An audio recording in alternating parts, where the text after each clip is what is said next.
Show. Turn up your mind.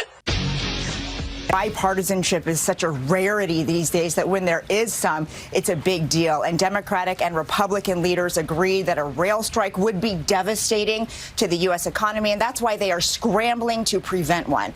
President Biden sat down with the top 4 congressional leaders for the first time since the midterm elections. He told them it was not an easy call, but he thinks they have to halt collective bargaining to protect the economy. House Speaker Nancy Pelosi said the House would vote today to adopt a tentative agreement that the administration brokered back in September. 4 unions have voted against it. The contract includes a 24% raise over 5 years, but workers want paid sick leave, which progressives support. Senator Bernie Sanders tweeted that he intends to block the bill, saying of the paid sick leave, quote, "Please don't tell me that the rail industry can't afford it." Rail companies spent $25.5 billion on stock buybacks and dividends this year. Right. If rail workers walk off the job, it could mean even more financial pain for the average American already dealing with high inflation. It could wreak havoc on the supply chain and delay getting goods to store shelves, which might lead to prices going up on just about everything right before Christmas. Senate Majority Leader Chuck Schumer said that he is working to get enough votes to pass the legislation. He's not sure if he's there yet. If Congress does not intervene, the strike could start next Friday. So that report left out so much information that you need to have so that you really understand what is being proposed by Congress. So there is a law in this country that goes way back to 1926. It's the Railway Labor Act, and it allows for Congress to intervene in the case of rail strikes. Okay, it allows Congress to insert itself. Now, Congress can do a few things. They could modify the agreement so that it's acceptable to both sides, or they can force the agreement down the throats of whoever it is that doesn't want the agreement, whether it's business or workers. It's usually workers that are getting stiffed at that table. And so the House of Representatives, which is still in Democratic hands, passed 2 bills this morning, 2. One that would, accept the contract as is without this.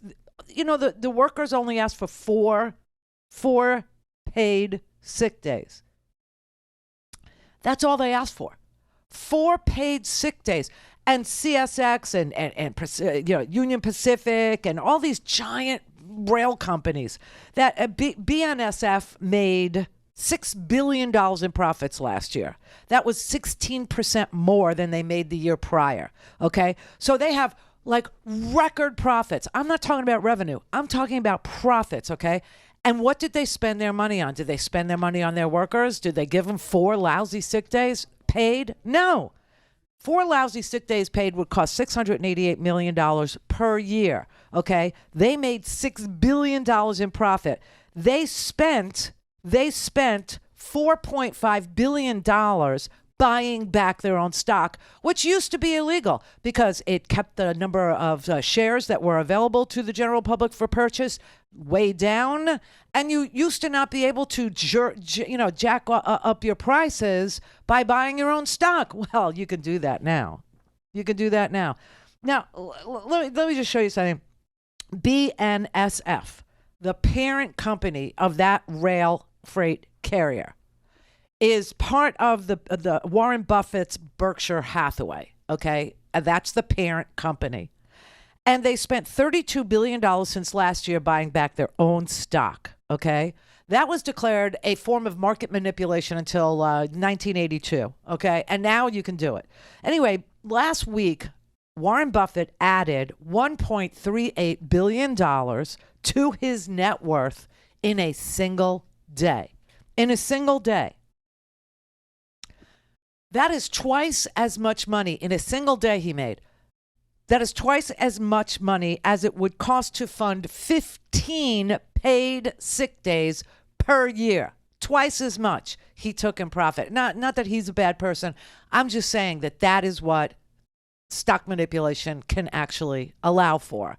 But they don't want to give 4 paid sick days. Well, so the House passed 2 bills. One of the bills was just the agreement without the sick days. A second bill that they passed today had 7 sick days in it, 7 paid sick days in it.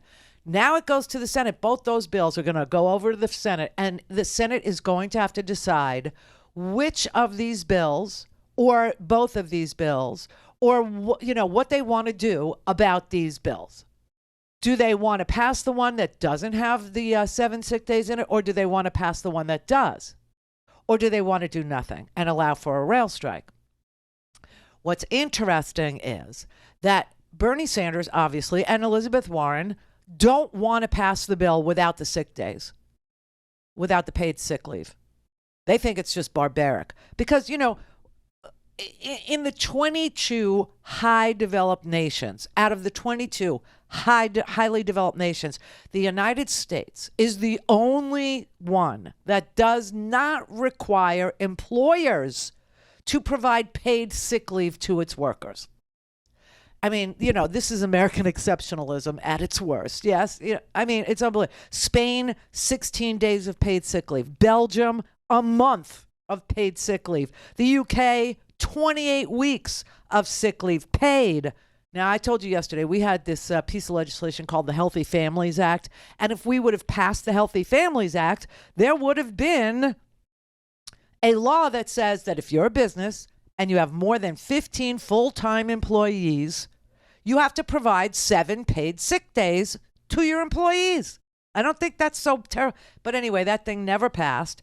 And so this is why you have to negotiate for it in collective bargaining. Well, the Chamber of Commerce is the exact amalgamation of corporate interests that are lobbying Congress to drop it.